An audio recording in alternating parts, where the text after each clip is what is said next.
नमस्कार. या व्हिडिओमध्ये आपण जाणून घेणार आहोत राधा आणि कृष्ण यांच्याबद्दल खूप अनोखी अशी माहिती, जी तुम्ही कधी ऐकलीही नसेल. अशी झाली राधा कृष्णाची भेट. मित्रांनो, पुराणातील प्रकृती खंड आणि यदुवंशीय कुलगुरू गर्ग ऋषींनी लिहिलेल्या गर्ग संहिता कथेनुसार नंदबाबा एकदा श्रीकृष्णाला घेऊन बाजारहाटात जातात. राधा आणि तिचे वडील देखील त्याच वेळी तिथे पोहोचतात. तिथे त्या दोघांची भेट होते. त्यावेळी दोघेही वयाने लहान असतात. ती जागा प्रतिकात्मक तीर्थ स्थळ म्हणून ओळखली जाते.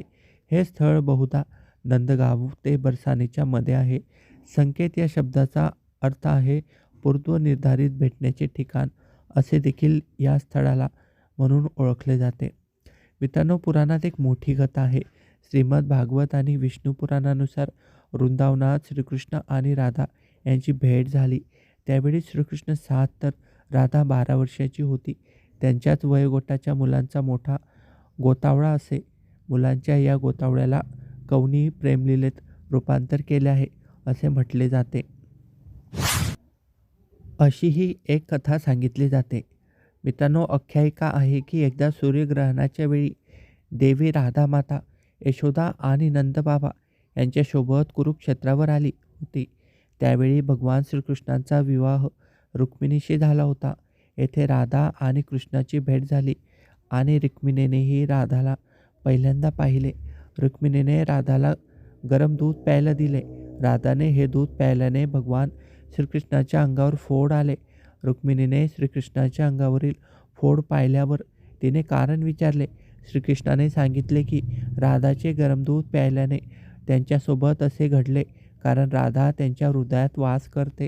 राधाला त्रास होतो तेव्हा त्यांचा माझ्यावर परिणाम होतो. राधाकृष्णांच्या प्रेमाच्या खोलवरची ही फक्त एक झलक आहे. त्यांना प्रेमाबाबत आणखी काही आणि खूप रंजक अशा घटना आहेत. श्रीकृष्णाच्या बासरीमधून निर्माण होणाऱ्या मंजूळ संगीतामुळे राधा कृष्णावर मोहित झाली होती आणि त्यामुळेच ते एकत्र आले होते. कृष्ण आणि राधा काही परिस्थितीमुळे एकमेकांपासून दूर झाले असले तरी ती बासरी नेहमी त्यांच्यामधील दुवा साधायची. त्या बासरीमधून मंत्रमुग्ध करणारे अवीट गोडीचे संगीत बाहेर पडत असे. ते थेट राधेपर्यंत पोहोचत असे, असे सांगितले जाते. द्वारकेत काम करता करता राधेला श्रीकृष्णांना भेटायची संधी मिळत असे. मात्र एके दिवशी राधाने त्या राजवाड्यापासून लांब जाण्याचे ठरविले. राधा एका अरण्य गावात राहू लागली. अंतिम घटिक समीप आली तेव्हा श्रीकृष्णांनी राधेची भेट घेतली. श्रीकृष्णाकडून बासरी ऐकण्याची इच्छा राधेने प्रकट केली. श्रीकृष्णाने राधेची इच्छा पूर्ण केली. ते सुमधूर संगीत ऐकून राधेचे भान हरपले. श्रीकृष्ण राधेसाठी दिवसरात्र बासरी वाजू लागला. राधा देह त्यागून अनंतात विलीन होईपर्यंत श्रीकृष्णाने आपले बासरी वादन थांबवले नाही. यानंतर दुसऱ्या क्षणी श्रीकृष्णाने प्राणप्रिय बासरीचा राधेच्या विरहात त्याग केला. त्यानंतर श्रीकृष्णाने अवतार कार्य पूर्ण होईपर्यंत बासरी वाजवली नाही, असा मतप्रवाह आणि काही मान्यता आहेत. श्रीकृष्णाने राधाशी का केला नाही विवाह? तर मित्रांनो, भगवान श्रीकृष्णाचे राधावर प्रेम होते आणि राधेचेही कृष्णावर तितकेच प्रेम होते. मात्र त्यानंतरही राधाकृष्ण यांचा विवाह होऊ शकला नाही. शास्त्रामध्ये या संबंधाच्या अनेक धारणा प्रचलित आहेत. कोण म्हणते की राधा कोणी दुसरी नसून श्रीकृष्णाचे एकच रूप होते. विद्वान सांगतात, स्कंद पुराणात श्रीकृष्णाला आत्माराम म्हटले गेले आहे. अर्थात जो आपल्या आत्म्यामध्ये रममान होतो त्याची आत्मा राधा आहे. अखेरीस राधा आणि कृष्ण वेगळे होऊच शकत नाही. त्यामुळे विवाह होणे अथवा वेगळे होण्याचा प्रश्न उरतच नाही. श्रीकृष्ण स्वतःला 2 रूपामध्ये प्रकट केले आहे. हे देवाचे एक मनोरूप आहे. पुराणात त्यांच्या रूपाला रहस्य, अध्यात्म आणि दर्शनाशी जोडले गेले आहे.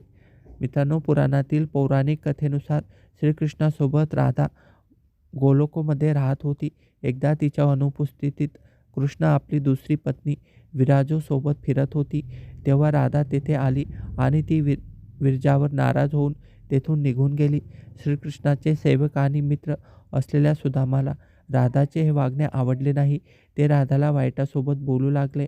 राधाने रागाने श्रीरामला शंखचूड नावाचा राक्षस बनण्याचा शाप दिला. यावर श्रीरामनेही राधाला पृथ्वीलोकावर मनुष्य रूपात जन्म घेऊन 100 वर्षापर्यंत कृष्णविरहाचा शाप दिला. राधाला जेव्हा शाप मिळाला तेव्हा कृष्ण तिला म्हणाला, मनुष्य रूपात जन्म होईल तुझा, मात्र तू नेहमी माझ्यासोबत राहशील. याच कारणामुळे राधा आणि कृष्णाला लहानपणी त्यांचा विरह झाला आणि अशा प्रकारे राधाकृष्णाची ही प्रेम कहाणी प्रचलित आहे. मित्रांनो, व्हिडिओ कसा वाटला कॉमेंट करून नक्की सांगा आणि व्हिडिओला लाईक करा. धन्यवाद.